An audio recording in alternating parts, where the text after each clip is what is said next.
Using the drones on the grid helps us secure it by proactively finding issues on older assets or things that we can fix proactively as opposed to having it go down in a storm situation. That keeps the lights on for everybody.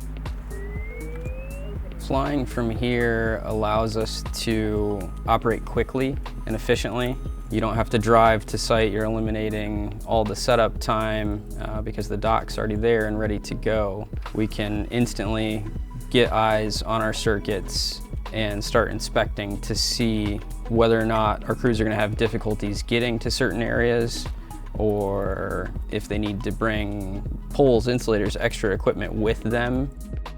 Usually we're stopping along each pole and zooming in to get a good look at everything that's on the lines.